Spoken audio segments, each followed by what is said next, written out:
Hello, everybody. Welcome back to the Quest for the Bestest. It's the podcast from Backlot Banter, where we review every single Palme d'Or winner in random order. And today we are checking out the 1964 winner. That would be the French film. They like giving themselves the award, Umbrellas of Cherbourg. It is a romance film, a musical film, and a movie that is maybe even in color. I'm looking forward to discussing this one. It might even be. It might. Is it in contest? The jury's still out on that one. Yeah. We are going to discuss... Can jury, that is. I know. And Tanner's going to tell us who is on the can jury.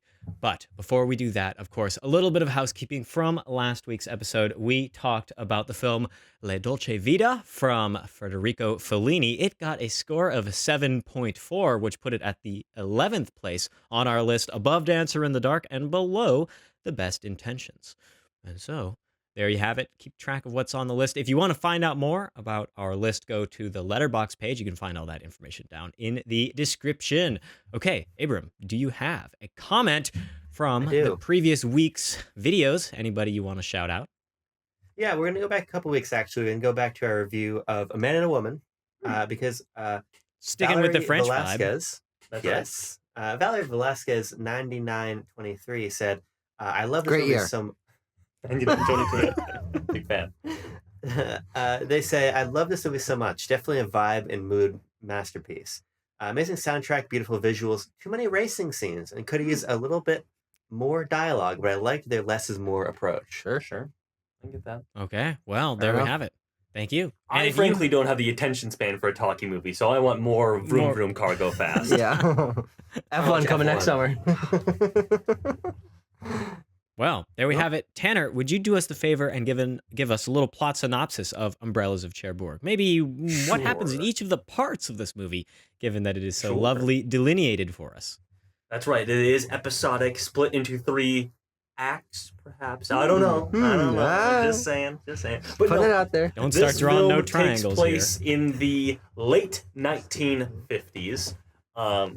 Getting all shuffled around over here. The late 1950s. Our main 2 characters are Genevieve and Guy.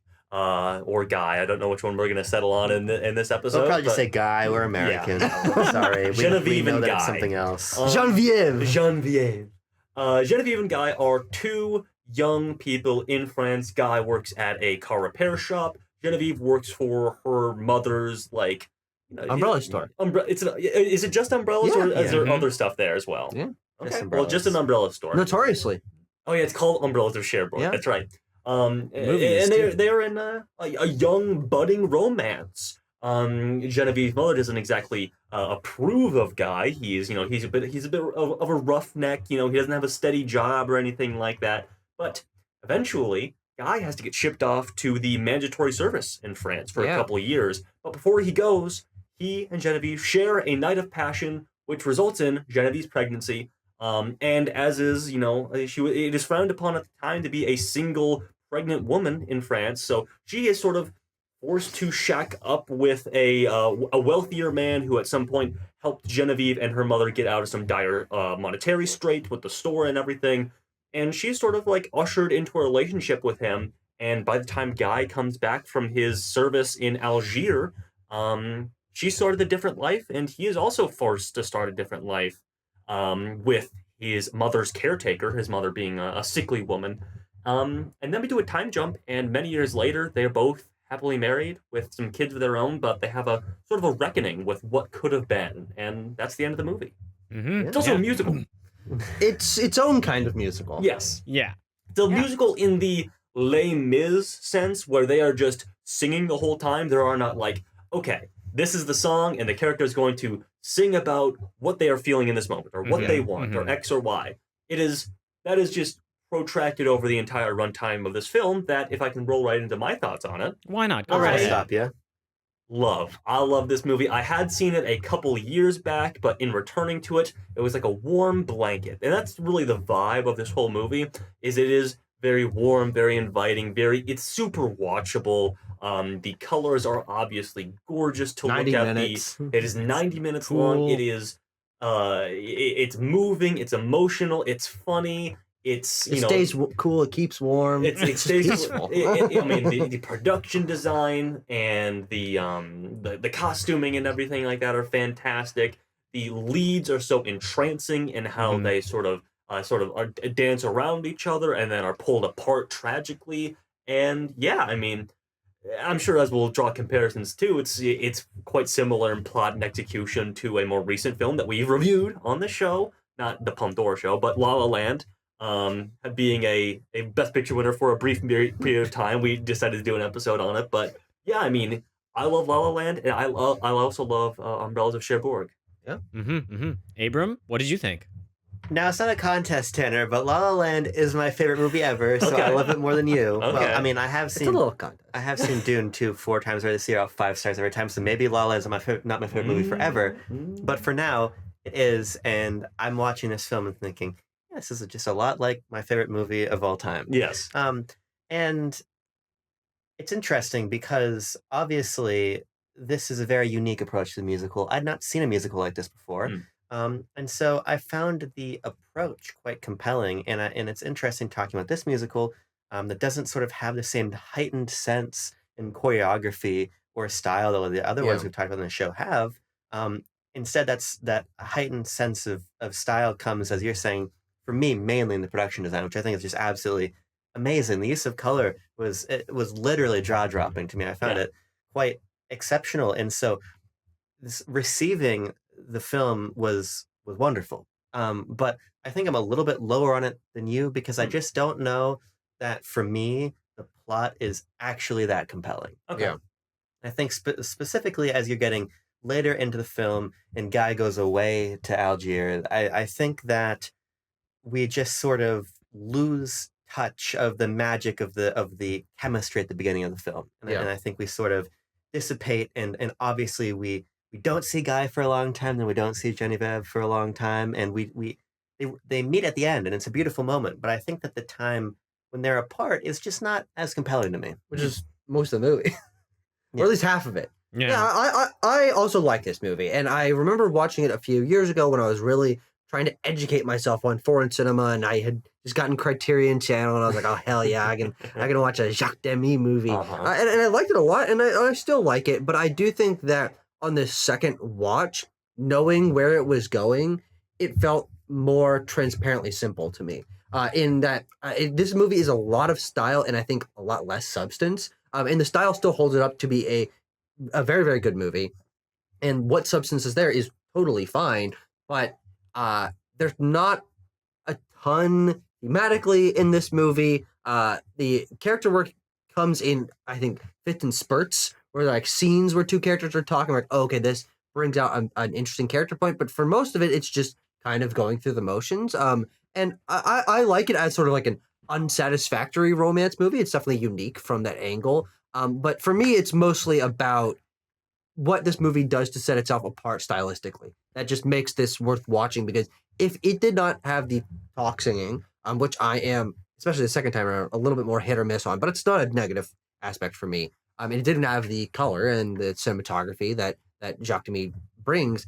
I don't think we'd be talking about this movie. I don't think it would have won Palme d'Or. I don't think anyone would really remember it, because it's just kind of a half unsatisfied romance movie, and that's fine. But I do think that the movie is pretty heavily weighted in one area, which is its style as opposed to its story. I think probably the argument style over substance like really applies for this one. I am going to agree with all of you guys. I think Yeah. Abram's points about the plot and the characters ring true for me as well. But I gotta say that just this is intensely watchable film, just so like totally. lovable, so wonderful to sit there and hear. Not, I mean, like the cinematography is perfect. The music, the score, just not even the singing, I think is just wonderful. There's great. It's so French. It's like jazzy, but a little, it can be somber, but it really does have that, like you said, like, I'm so glad Abram brought in the man and the woman comment, because I really feel that these films are in conversation with each other. Mm. And so I really enjoyed it. I thought that it was a wonderful time. And the talk singing, I think, is a rather important, distinctive part. And I was kind of noticing that it didn't grate with me. It wasn't annoying to me like it is in Les Mis. with Russell Crowe, that the Mhm. talk singing, perhaps because it's in French, actually to me sounded Yeah. so much more flowing and lyrical and song-like, as opposed to talk singing in English just doesn't, I think, sound all that good because they're just like, like singing the words. But this one, I was just like Well, sitting there and like yeah. it was flowing in and out of me, and I really I enjoyed that. And I thought that the romance, while yes simple, was actually very effective for the first half. That the first half of building us up, building these two characters to be together and to be romantically inclined and basically to die for each other, was lovely and heartwarming. And it does fall apart at in the second half, but I think that it does take an interesting look at, like, well, what could have been, and how happiness is ultimately still found by both characters, despite them not being together, and baby, the mothers of what's her name, of Genevieve's, being like, well, you'll forget about him, is kind of true, even though she was kind of forced to. Yeah. Um, so I just wanted to interject with a dumb joke that, Timo, I think you will find that Les Mis actually technically is in French, but I digress. So. The But no, Russell I mean, Crowe version. I'm talking about Yes, the Russell yes. Crowe Les Mis. Tom Hooper's Les Mis, which Yeah. I contend is not a bad film, but that's neither Tom here nor Hooper- there. I don't friend of think the it's a show. bad film Friend of the either, but show. the talk singing. Do we want to start with the style, or do we want to start with Well, I the think we'll story? start with the toxin because Okay, I think that's fair. that's something that we can kind of get out of the way before we focus on the rest of this because Okay. it's Mhm. interesting in that I agree it ends up kind of just melting into this film style. Like I think that I should hate this, but I Yeah. ultimately don't because the film is very consistent in its own version of heightened reality, which is really only that everything is colorful and that instead of talking normally, they have a musical inflection, and then that also gives a slight edge of rhythm to their movements and things. It's not a ton, but that is a really interesting part of this movie, and I think that is maybe outside of the color. I think that's the element that works the best for me, or that I find the most interesting, because I can find musicals hit or miss because the reality of the film of musical films I feel sometimes is broken, and that can break my immersion from the film when they switch in and out of reality and musical Mhm. reality. Whereas this film exists in this half musical reality to where I almost forget that what they're doing is musical. And I find it interesting that the only moments that I'm kind of pulled back in, not necessarily a bad way, but pulled back into, oh yeah, there are talk singing through this, is when musical motifs are brought back, which they do quite a bit of. And I do think that it's each of the three acts or parts has like one theme that they continuously return to, which assume is like the romance theme and then the longing theme and the depression theme or whatever. But they return to these, and it's in those moments where I'm like, oh yeah, I've heard this before. That's catching my ear. But most of the time, it's melodical in like a kind of like straightforward way. It's like it's not really a song, but it's got notes and it goes up and Yeah, down. well, I think it's a really interesting Mm, way that's to approach it. That's kind of the thing about the songs here and how it differentiates itself from a musical is because even Les Mis that we've said a number of times here has songs in it. You can pull up the Les Mis soundtrack on Spotify or whatever, and you can go to your favorite song. Whereas that doesn't seem to be as much the case here because the songs are just scenes. Yes. That Yeah. is It's just dialogue. It's not even Yeah. like lyrical dialogue. And there are ones that are, higher tempo that I enjoy, Yeah. a bit more just because that's the kind of the musical enjoyer that I am. I always defer or prefer the higher tempo songs in any musical film, a genre that I am quite fond of in general. But here, yeah, I think it really succeeds on the performances of our main characters here, Catherine Deneuve, and then of course Nino Castelnuovo. They are just so magnetic and like ingratiating in ways that maybe somebody like Russell Crowe in Les Mis is not. For example, Not and, pointing like, any just fingers. pulling that one out of nowhere. like they're just so engaging and can operate lightly on these notes of unreality, like Tucker was talking about. They're operating in this heightened version of it, and they're two, beautiful, very handsome, great to look at people. Maybe one of the most attractive couples ever put to the silver screen. And Good so- Yeah. Lord Almighty. And so that just lends itself so much to their charisma, to the audience's understanding and feelings about, like, I want these two crazy kids to get together, but that's kind of what the film is about, is love lost and what could have been, and so on and so forth. And I don't know, it sort of charts those ups and downs of the heightened love, and then the horrible, the tragedy of their coming apart so well through those musical motifs, through the songs, if you want to call them individual songs. But it feels like so much of a connected story, a fairy tale almost. I'll even wager to say that some of the talk singing is even quite beautiful. That some of the moments where they sing each other's names and they're using like lovely French Yeah. phrases, and they have, Sure. unclear if it's dubbed or not, right? If they're singing it on set or if they're dubbing in it. It's probably dubbing, let's be honest. But it's very good dubbing. It's very well synced. It's very well done. Which is a very dubbing. refreshing It's change of very pace well from last sung. week. It's like, I think that the quality of workmanship, we'll say, for the singing here is very, very high, and which makes it then very enjoyable to hear them sing. So at sometimes they're very full-bodied, but at other times I think they nail this French quality of singing that's very tender, and it's also full, but it isn't like singing up at the top of their voice with all their might. It's small and loving, but it is like very, very, I don't know, well represented in this film, is I think the best way to say it. And so I really enjoyed that, even though most of the time talk singing is a take it or leave it for me. Those elements, This is a like, take. well, yeah, I was taking it. Yeah, I mean, I really love a lot of classic animation that is largely dialogueless. And I really like the relationship between score and action. Like if you go back and watch classic Mickey Mouse Sure, cartoons or yeah. things.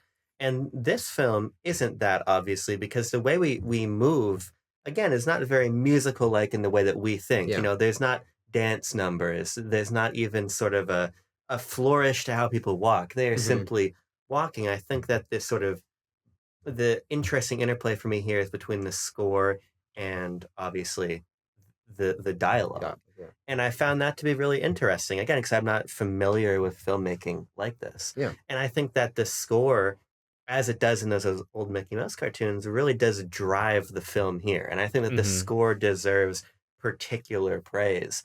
Sure. The way that I I think agree. it really tracks emotion and mood very well, and obviously sets the tone for the dialogue. And this is sort of just like how music works, right?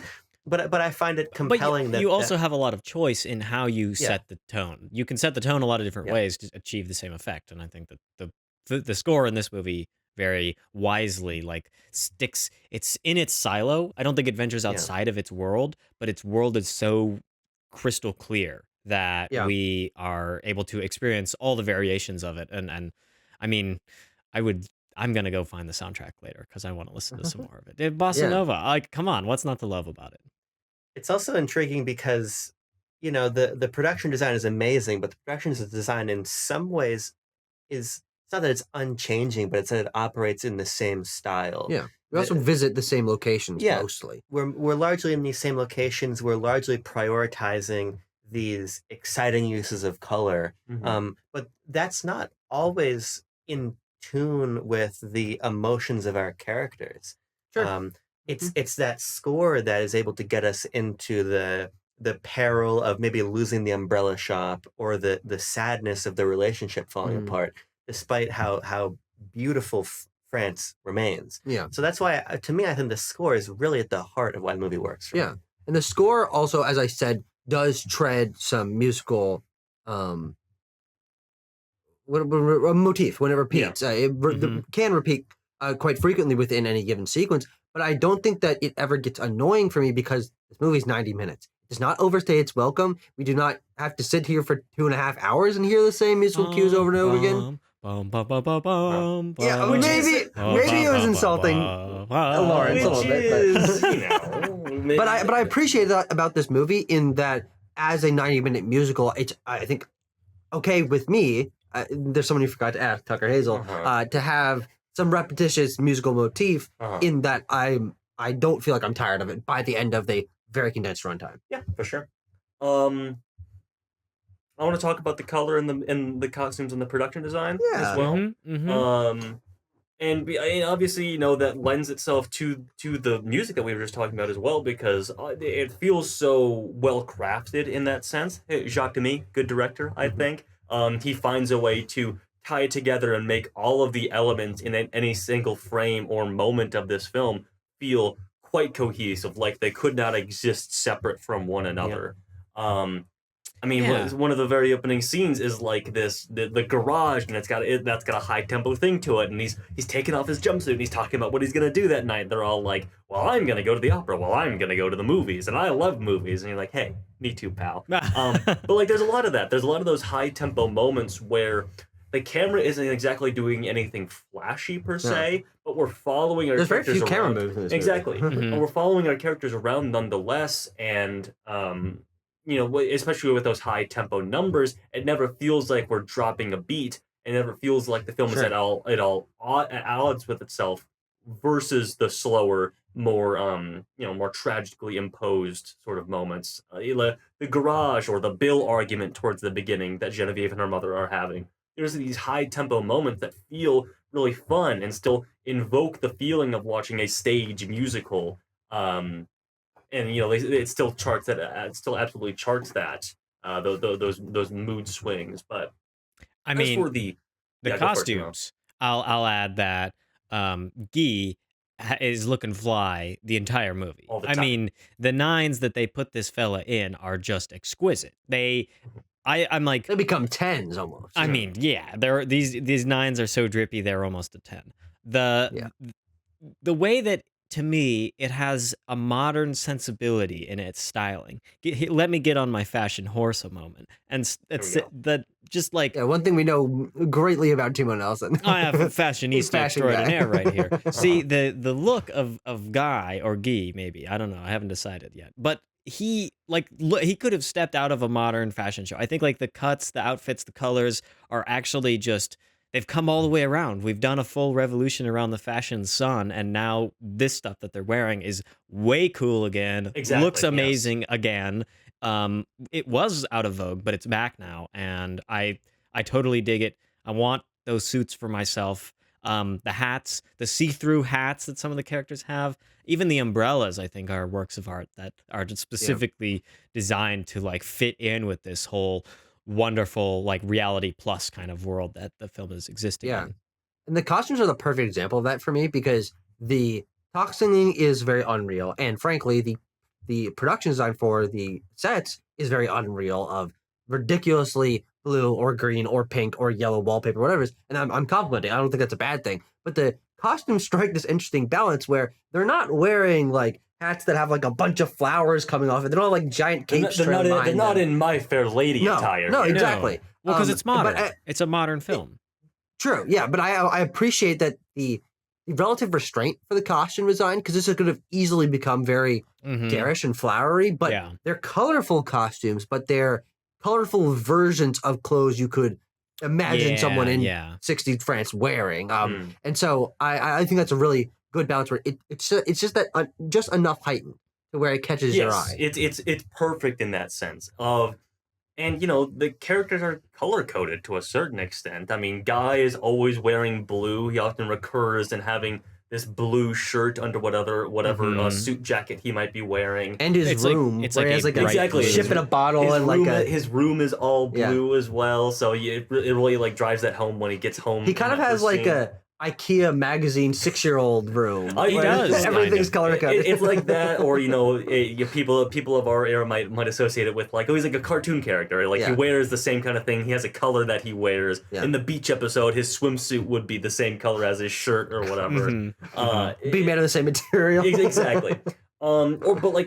Even like Madeline. Madeline, the caretaker of Guy's mother, is always wearing green, and then.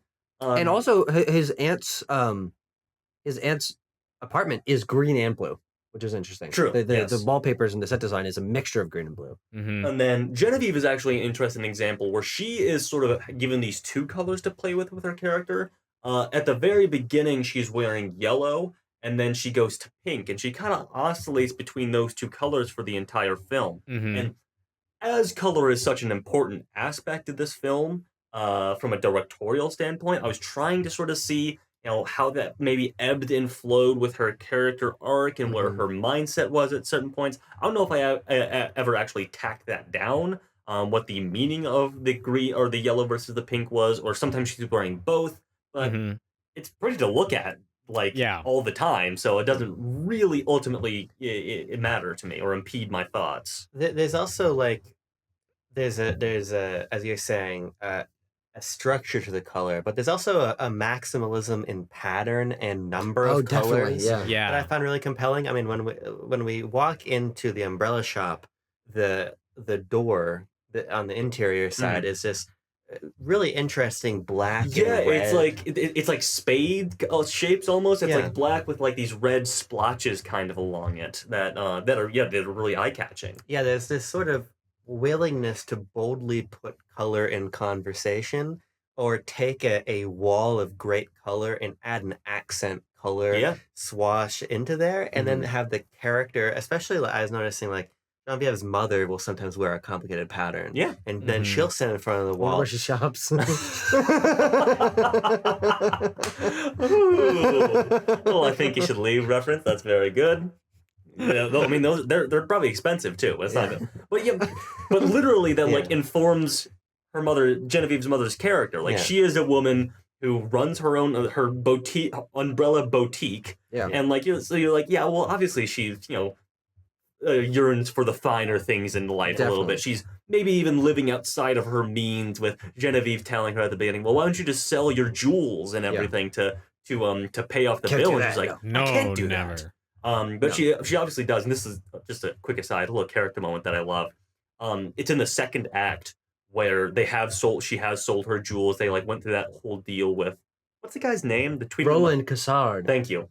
They go through that whole rigmarole, and then like there's a moment where it's right after she learns that Genevieve is pregnant, that she like goes to grab her pearls and they're not there. Oh, interesting. I I just noticed love that that. moment that she like goes to clutch her pearls literally, Pearl but clutching. she sold them. Yeah.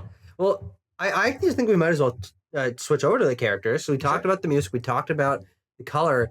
The characters are kind of next up on the chopping block, and I'm glad you mentioned Genevieve's mother. I think she might be the most interesting character in the movie. Really? Okay. Yeah. Because I think that the role that she plays is the least stereotypical in the film, Mhm. and I would watching agree, her actually. evolve over the course of the movie and play this overly protective, doting mother role at the beginning, and then the way that creates basically all the tension in the Yes. film, and then the way that she becomes a very pampering mother as Genevieve's pregnancy progresses shows that she has this other dimension to her, and then she's also trying to goad Genevieve into marriage to make sure that they're both financially stable. Mhm. And I think that she's certainly not the main character of this film, but in terms of the character that I think of most in terms of making this film feel tonally and thematically distinct, she basically brings all of that, which I think is really special. There is a certain complexity to her that I really was surprised Yeah. by. I mean, it's easy in Mhm. a, sort of almost like a fable kind of story like this to make like, well, she's either like the super nice stepmom or like the evil stepmom Yeah. who Mhm. Genevieve tries to break away from and is trying to like control her daughter. And She's kind of that. she's both at the same time, ultimately, and it gives her this dimension that, like, well, she clearly cares about Genevieve and is trying to guide this young woman in this very tumultuous time in her life. But at the same time, she's like, well, what am I doing? She's her own woman. I have my own problems to take care of. Maybe I should just kind of let her do her own thing. And love is complicated, and so on and so forth. And she swings between them Yeah. as she and Genevieve try to navigate this complicated situation. So I think you're absolutely right that she is perhaps she is certainly the most complex character, I think, in the film, and really adds an interesting dimension to the Genevieve side Yeah. of the story Mhm. when Guy is gone for a long stretch of this film. Yeah. Especially because she can't help herself but get emotional. Yeah, And I think that's really fun, like watching her like try to hold back her reactions to things across the course of the movie. Genevieve like reveals a couple things to her, in different sequences, and then she'll like first she's like trying to think about it, then she just like gets emotional, and like kind of goes crazy, and then tries to pull it back. Testament to Anne Vernon is the actress. Anne there. Vernon, yeah, she does a great job. It's a great job for her. But Timo, Abram, you guys' thoughts on her or any of the other characters here? I guess. Well, did I step out of line saying she's the most interesting character in the movie? no, I actually think not, because the two character moments that I like the most in this film are basically big news reactions. So we've got Genevieve's mother reacting to her becoming pregnant, and the way that she reacts to that is very set up to be not like, I guess I was expecting her to like lash out, be very unhappy, be like, I told you this or something, this would happen, and yet it's totally not that reaction. It's a very loving reaction. It's a very, we're gonna support you and make this happen. I mean, at the same time, I'm gonna still force you into getting married, but I'm not gonna be all crazy upset about this. And then the other character reaction is Guy's when he comes home, and what does he decide to do after he finds out that Genevieve is gone off and married someone, and nobody really knows where she is. His reaction to kind of like flip out and be depressed and then go see a prostitute for one night before getting his whole life back in order, before getting fired and then realizing what his dreams are. I think that those are the two moments where our characters show some vigor. They show they're faced with some adversity, and we learn more about each of them in these processes. And unfortunately, the other characters, I think, aren't pressed so hard, and so we don't get to see them. Well, now that I'm maybe reconsidering that, because Genevieve is pregnant, and so that definitely that is being pressed. That is being forced into a new situation, a new a paradigm of how you see yourself in the world. So, but I don't see her becoming a more interesting character as a result of that very much. She's basically just forced to abandon her love that she said she never would, whereas Guy's reluctantly. Reluctantly, but Guy's got a much more complicated thing because he thinks he's been abandoned, he thinks he's been forgotten, and the mother has a lot more complicated because how does she deal with her becoming a grandmother at her own, her child, but bearing a child out of wedlock and all that. And so those are my two big moments of this film that really stick with also, me. Her being a business owner and having to deal with that stress and the interesting interplay between Genevieve and her mother isn't just that she's a controlling mother, and they say someone in the movie they've basically never been apart, they're very joined at the hip. She knows everything that's going on in Genevieve's life, and that's where the romance comes in, sort of drives a wedge between them, but also that they are boss and employee in some ways. And so then the way that the business aspect of it, it's only the two of them and they have to run this shop because it's the only thing keeping them afloat. And then the pregnancy and emotional moments kind of can stop that, but then they have to rein in their emotions because someone comes in the shop. I think that might be the most interesting character aspect of this movie to me, is the fact that we have this single mother business owner, mother-daughter dynamic. I've never seen that movie before. It's pretty interesting. I just don't think that's really the movie, though. I mean, because obviously the bill, I don't know what the bill is for. It's rent on the building, probably. Probably back taxes. Yeah, and after she settled that debt, there's really no peril to the storefront ever again. Yeah. And the moment when we do see them close down the shop, when Genevieve is in an emotional state, they just close the shop down. I don't really think that this more business side of the narrative is really developed in any particular way. Yeah, I mean, ultimately, how that plays out is that they close down the shop. Genevieve gets married to a wealthy guy. Genevieve's mother presumably falls ill and dies, because when they meet up at the gas station at the end, she's like, my mother died last spring or whatever. Yeah. So that is that's kind of how it pays off. It's they close the shop and then she gets sick and then she dies. I think it's just the most developed and interesting single plot line. Of course, no, and it's only 1/3 of the, or maybe a little bit more of the total runtime. But when I think of this film, I think of being in that shop and her mother coming out and arguing about it. The title of the movie and everything. And there's obviously, to Abrams' point about how that shop is designed, the front door and everything, there's a lot of attention paid to making sure that as soon as the character walks in the door, even if we don't see the rest of the shop beforehand, you see the design around the outside. You're like, okay, we're back in the shop. We're gonna get a scene between Genevieve and her mother right now. Yeah. This is gonna be important because Genevieve is pregnant, and that's causing some stress. And Genevieve's mother is saying, "Hey, you should get married to Roland." Roland. Yeah, Roland. And Genevieve's like, but Guy, he's writing me letters, but he's not writing me letters especially consistently because he's in a war zone, and everything like that. He's in Algeria.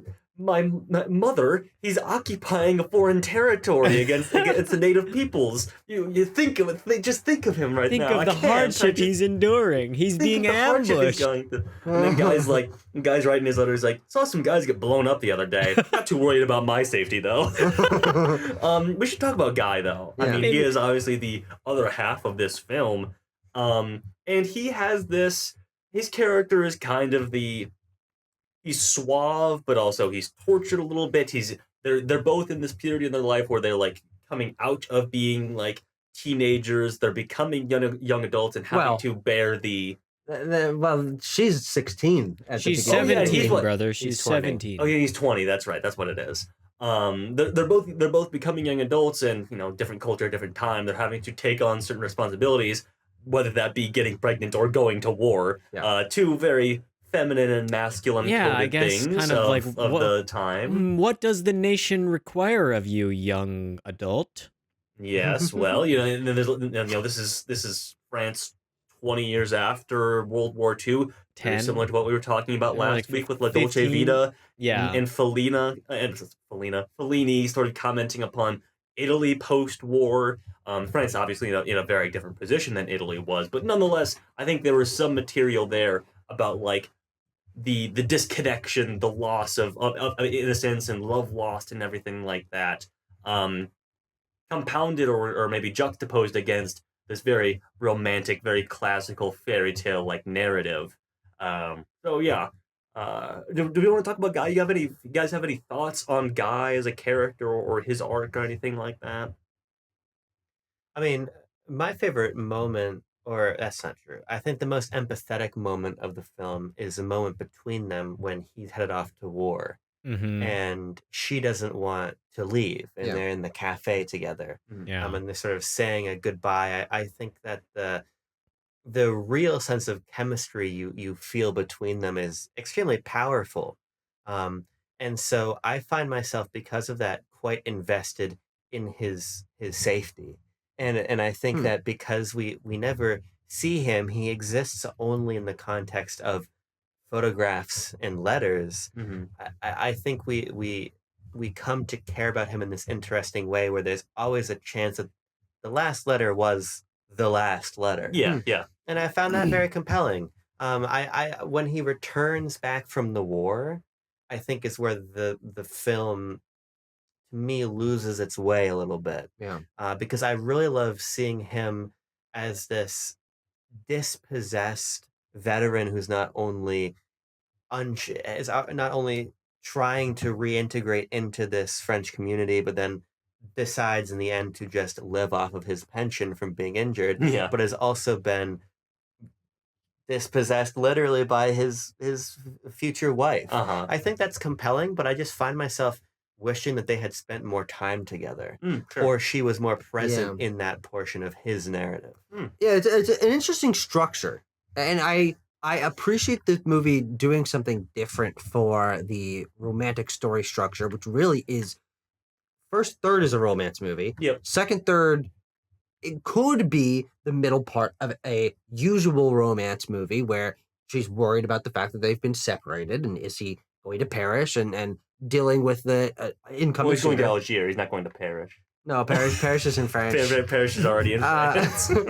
Christ. Sorry. No, it was good. It was good enough. Okay, It was good enough to okay. interrupt. Yeah. But then the fact that the movie does a pretty hard shift once Roland and Genevieve they decide to get married, and we see the wedding, and then we do hard shift into, okay, we had the Genevieve only section, and now we're gonna have the guy only section. Yep. And the guy only section kind of feels like a different movie because we are missing every character to this point other than him that we had spent the entire movie with. Of course, Madeline returns, but his his aunt is dying, so she's barely in that. Genevieve is gone, the mom is gone, and Roland is gone. And so we lose so many of the touchstones that I think it's a compelling narrative, but I think it almost feels at odds with the other sections of the film, which is why I agree that it would be more interesting if they had a little bit more cutting back to Genevieve and seeing her romance with Roland evolve and her having the child. Frankly, that's a narrative I care a little bit more about. And so leaving that entirely for the last act of this film, I find a little bit unsatisfying. Also because Madeline is a totally fine character, but she's not a particularly compelling character. Yeah, I mean, I think what maybe Jacques Demy realizes is that like Madeline ultimately serves to be like the steady fallback girl for Guy. That's like literally what she is. Same as Roland. He's meant to be like the wealthy benefactor that these two who are meant to be together have to settle for. And you know, we're never meant to believe that they dislike their current circumstances at the end of the film, but like it's more about the what could have been. And so yeah, Guy certainly has this like dark night of the heart moment when he gets back, where he's like, well, I quit my job and I'm gonna go sleep with a prostitute or whatever, and I have to find myself again now that Genevieve is gone. We can all relate. Yeah, exactly. In there. Yeah, but I totally see what you're saying about finding it less compelling. Tap because there is not the back and forth so much. It is one continuous thing of Genevieve being a presence and the Genevieve or Cherbourg characters being a presence. And then she's gone, and they're like, oh yeah, so how does Guy fit back into all this when he returns? I mean, one thing I would note, though, is that Guy is still a very prominent force of the narrative for the entire second part of the film. I mean, his shadow looms very large over the relationship. Yeah, of course. And he still is, in large part, actually driving the narrative, because his absence and the ambiguity of his status is what invites the tension of going with the other man. But I think what's interesting about part 3 is that my favorite moments are when the inverse is happening, when Genevieve is looming large over him, when it's he visits the storefront and he reads the letter that the shop is gone, or when the prostitute's name is also Genevieve. These sort of inescapable moments, or these like memories in corners or in people, I think serve the same function as Guy as this ephemeral force off being a cinematic parallel for sure. Colonial oppressor for the second phase of the narrative. But to me, where it sort of loses me a little bit is in the speed with which we pivot to Madeline, and the speed with which we resolve everything, really. Yeah, his narrative definitely feels more rushed. It's kind of like he gets back, he sees his aunt, his stepmother, and is like, ooh, so it's his godmother, by the way, right? We've been using stepmother on. I think it's it is godmother. It's his godmother. What? I don't think it's like a blood relationship, but he gets back anyway, and he's like, so Genevieve's out of here. Well, how's this other lady looking? She still single? Like, that's the vibe that I got from him. He's a little bit of it was a little bit of Lothario, I guess. Okay. On to the next option, which not that I blame the guy, but it did feel a little quick. And just kind of like, well, Timo's been there, done that, like you said. And so it was like, oh, okay. It was like, we don't know anything about this character. So it was interesting that now she's folded right back into the narrative, and, you know, her like place in the beginning, I was definitely questioning, like, well, what is this caretaker lady doing? Like, how does she fit into this whole thing? And well, she fits in later, but it wasn't necessarily like set up beforehand. I'm not like upset by it, but it just wasn't really like the foundations weren't there, but it was also logical. And so I was like still okay with it. Now, I want to do some due diligence, because I think when we talked about, I said we should move on to Guy, but I think when we talked about Genevieve, we're really only talking about her in the context of the relationship with her mother. Sure. So we should talk about her characters specifically, I guess. Because she's characterized as like the sweet, innocent girl who is put in dire circumstances. The man in her life is gone, and now what must she do? You know, she's being pulled in these different directions by authority figures. a rich, wealthier man who is quite interested in her. Her Mhm. mother, who is sort of thinking of the consequences, the societal consequences of being a single mother, having a child out of wedlock, and all these things. And she feels sort of in the midst of all this. That's kind of her character, is that she's not sure what to do. She is very unsure. Yeah. For a large Well, portion of especially this because film. she's obviously so young Yeah. when this movie starts, and her relationship with Guy starts when she's so young that she doesn't have a chance to develop her own personality because her mom's always telling her what to Yep. do, and then she is so young love, head over heels in love with Guy that she is kind of just like, I want to do whatever he wants to do. I'm just gonna wait until he's back, then we can move on. Like, Yeah. and I think that is certainly interesting, but it does kind of lead to her being like a kickball back and I don't forth. know if this is true. I don't know Okay. if I agree with this. I Okay. mean, she is openly defiant of her mother for the first That's portion true. of There the is- film. There That's is true. elements of that as But well. because she's so head over here in love with Guy, so that's the other option. Yeah. I guess my thing is I don't really see like the film is not about her like finding her place, and it's not even necessarily about her being indecisive. She's not No, true. indecisive. I didn't say she was. I think Tanner might have said. I she said was I said that a indecisive. large portion of this film is made of her being an unsure character. I think it's more a sort of social pressure on her. Yeah. Not she might waver a little bit, wondering where a guy is, where the letters are, but it's really forces from her mom, and then a pragmatism because Yeah, of that's a fair cultural point. standard Yeah. that pushes her towards the other man. Yeah. And it's not.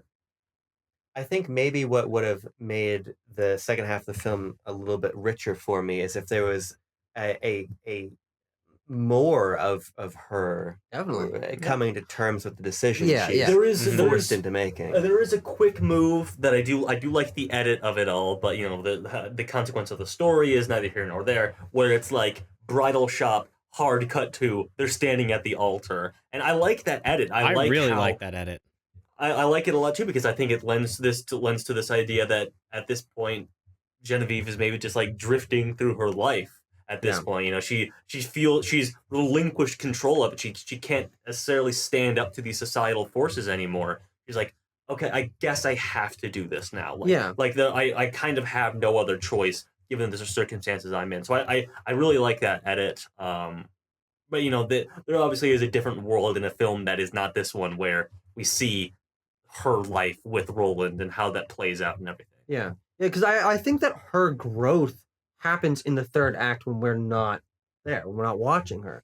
Which I think is interesting because I do think that for the first part of the movie, she's very much trying to please Guy and make sure that they're together, and like I'll basically like do whatever the two of us need to do to make sure that we're together forever. And then in the second part, it's a lot more, frankly, mostly about her mom and her mom being like, we need to do this. We need to make sure we plan it this way. And when we see her come back at the end of the film and she's dressed totally differently, and her speaking pattern, her posture hair is is totally, like a big beehive. Yeah. She's obviously in a position where she is much better well off Yeah. with her husband now, and they have a kid, and Guy and Madeline have a kid, and I want to talk about that ending sequence because I think it is very beautiful. But Timo, any thoughts on Genevieve? Not really beyond what you guys have said. I mean, Oh, sure. I think that the love sequences between her and Guy are really wonderful, and she does a really good job of performing that young love kind of slightly crazed look in the eyes. Like it's super palpable on screen, and so just a joy to watch the performance and to watch these two characters like love each other so much.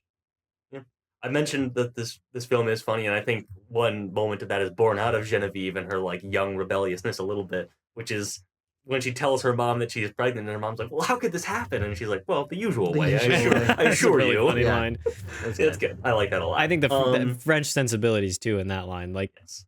yeah, no, we're not gonna be coy about it. It happens. Like, At the end of this film, I like a lot. I mean, it is set in like middle of winter, and which is not really a time period or a setting that the rest of the film has been in. I think Demy is really kind of saving this twinkly snow globe kind of look towards the very end. It literally looks like it could be like inside of the snow globe because it's just like the It's like- exterior shot of the gas station. Mhm. It's like illuminated with the bright white and the snow's coming down and everything, and these shiny very black snow French globe-y. cars are rolling up and everything.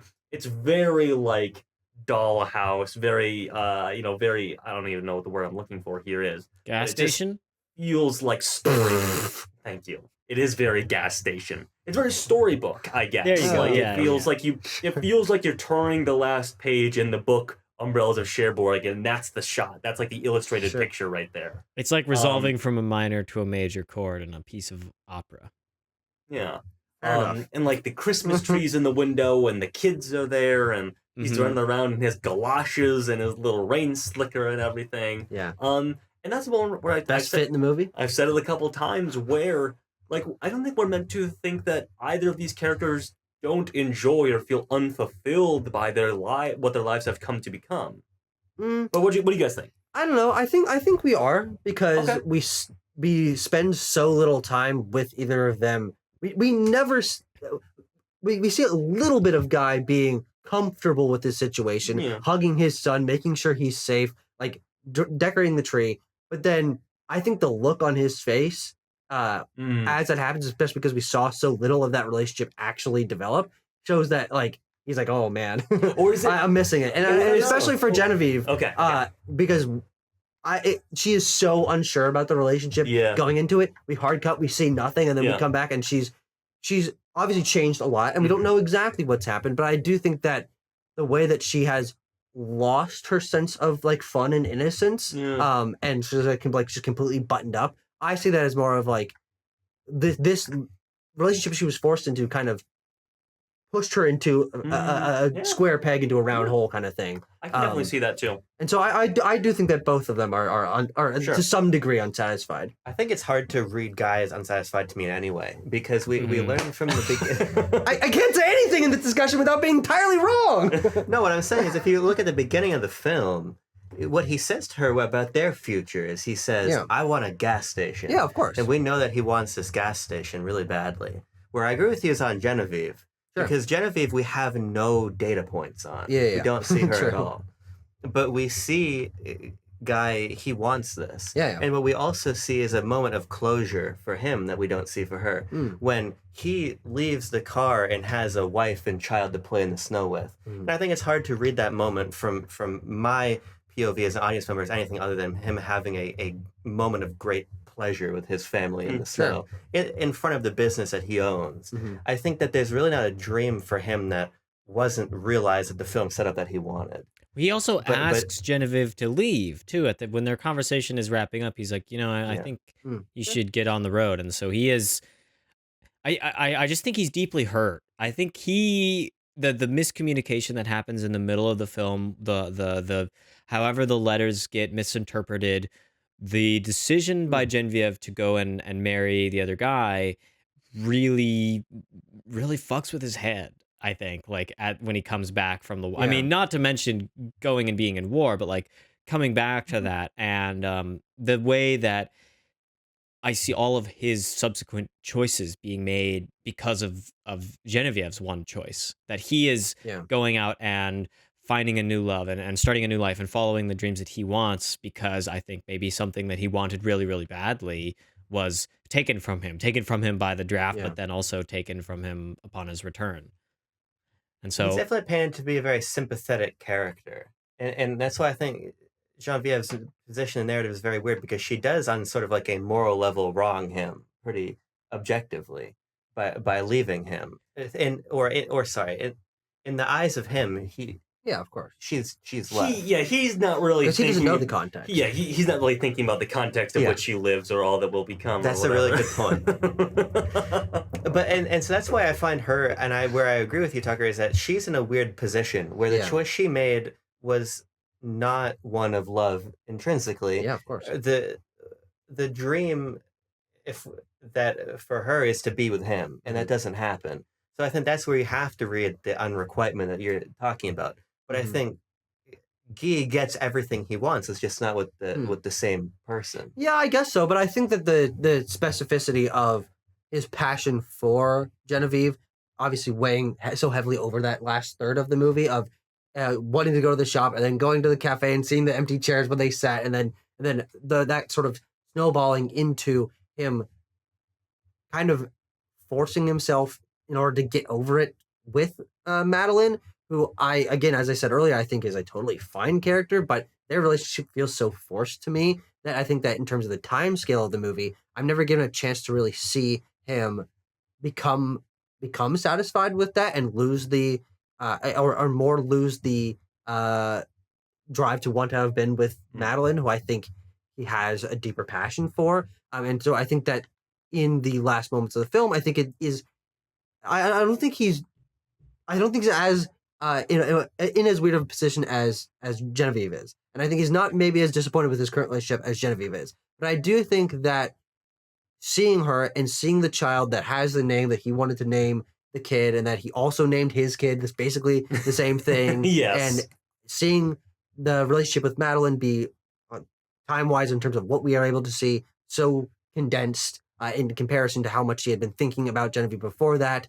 I think that it just, to me, reads as I have built this for myself. I think it's true for both of them, but more so for him. I built this for myself. I need to sort of push away these thoughts of I actually am still thinking about her, and this is obviously bringing up those memories and those thoughts because she's right here, and I didn't expect that. I think it's exactly that. Yeah. My read on it is that perhaps my read on it is that internally I want to make it a bit more equivalent for both of them, where they're both happy until this moment. But we brought up the gendered aspect of this a little bit, where Genevieve was very clearly forced into this life more than Guy was. And so I think it's maybe for Guy it's really up until that moment he's made his peace with what his life is. Yeah. And both of them have to an extent, but like he's happy until he sees her walk in the door, and then it all hits him at once for what could have been. Whereas I think in Genevieve's performance and in Catherine Deneuve's performance, it maybe feels like she's been weighed by this thought a little bit more. Oh, definitely. Her entire life. Yeah. I think so. Actually, now that we're kind of talking about that, I think that's probably exactly what it is. She's always kind of had this thought in the back of her mind that this is what she was forced into, where Guy kind of made the best of what he had, where she was a piece of somebody else's life, and he got to make his own. He got the gas station, he got the kid and the wife and everything, and I love the fact that they both named their kids the same thing. I mean, that is like the cherry on top of the obviously storybook element. Yeah, the storybook Yeah. element. The obviously these two were meant to be together element. Exactly. They were like they both named their kid the same thing. It's a great moment. I love the end of this film.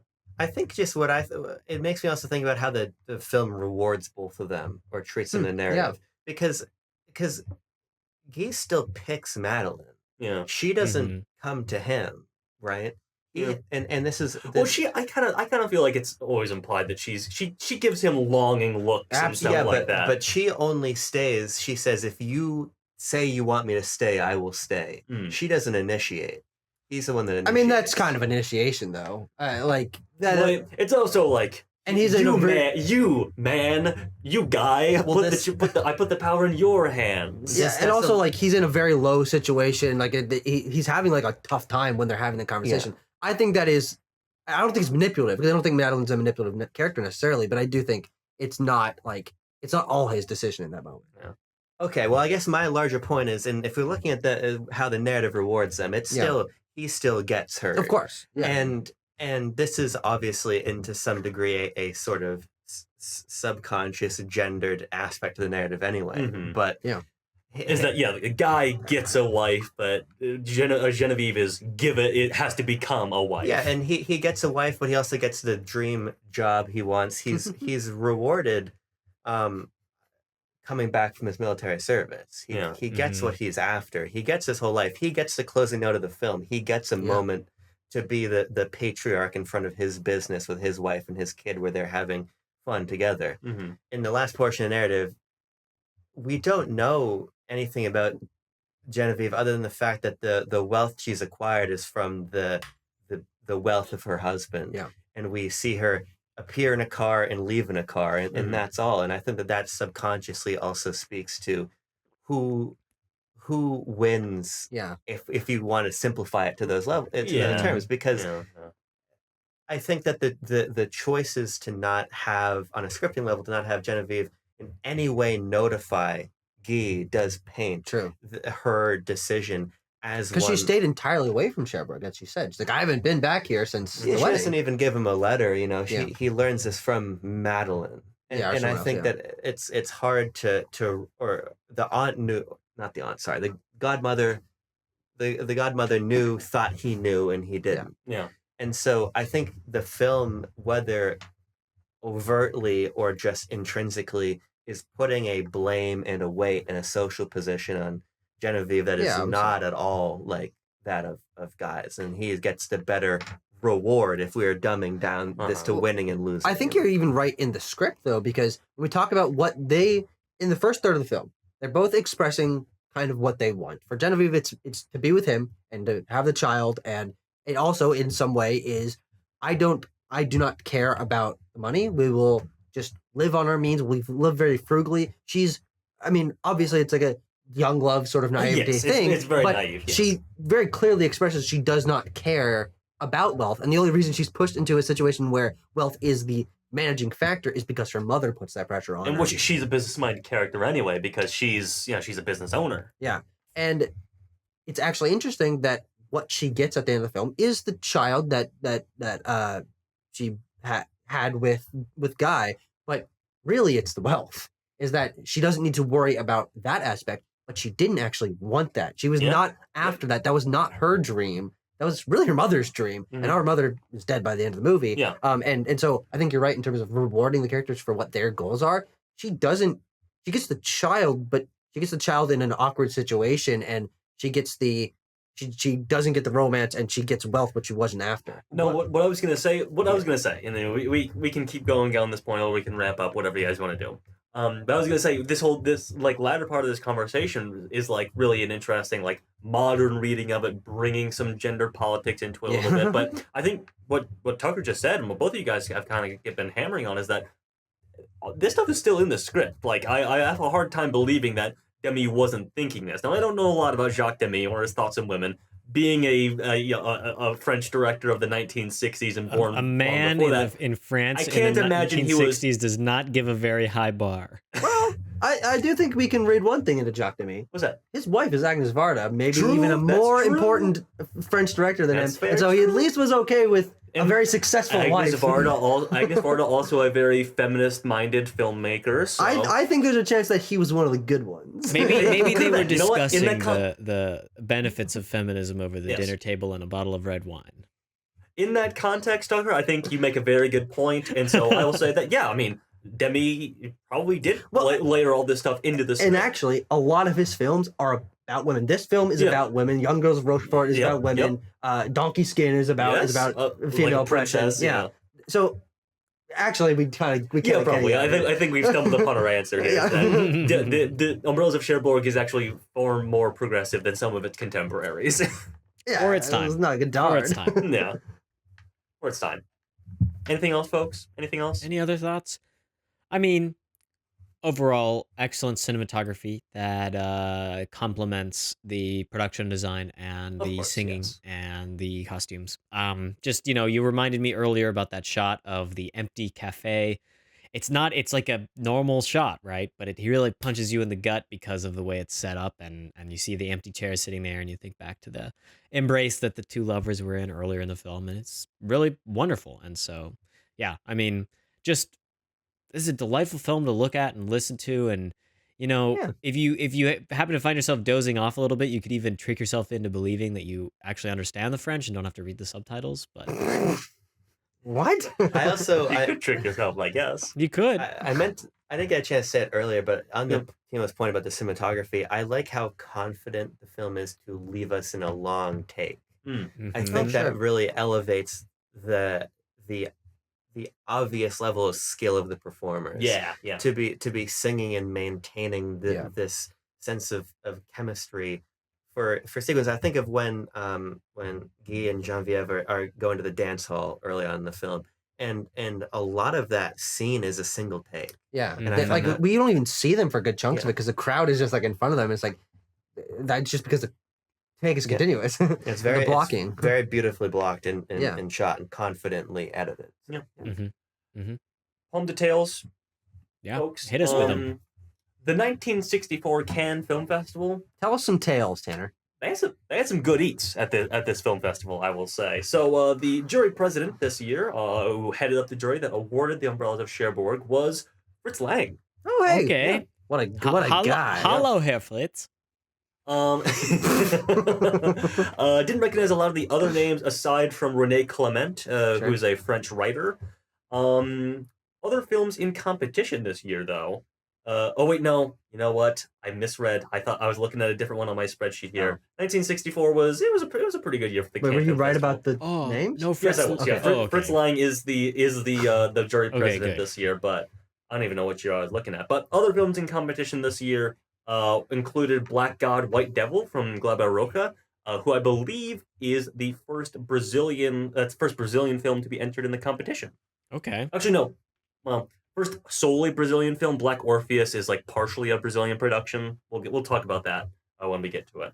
And also, Francois Truffaut's The Soft Skin was also in competition this year. Sure it was. Okay. Not familiar with that film, only put it in there because of the name. The year I was looking at was 1962, which, hey, maybe we'll get that next week. We might. We just might. First, though. It's possible. It's unlikely. Yeah. First, though, we have to let our AI overlord do a little bit of Oh, hang on. calculating Yeah, hang on. and give us a score for this movie. That's not AI. Not everything is AI. Computers are all AI Google now. Sheets formulas equals sign sum is me when average. math equation is taking AI. over the world. my job. AI Okay, is just math. I'm punching my equations, score baby. in. Hit it. Beep boop. Boop. Ba-ding, ding, ba-ding, ba-ding. We've got a Ba-ding, number. ba-ding, ba-ding. It's pretty far up there. The number is 8.2. Oh, We might brother. have to do a little bit of litigating here to figure out where it We goes. got The a point three-way here, breakdown boys. is No, it's an 8.2. Yeah, Tucker. It's still a three-way. Oh, it's a 3-way. Tucker gave it a 7.5. Timo, myself, and Abram, my co-host, gave it an 8.0. All three of And then them. Tanner gave it a 9.2. So that averages out to 8.2. There are two films that it is tied with. First of all, at the lower one is Rome Open City at spot number 6, and at spot number 5 is Uncle Boon Me, who recalls his past lives.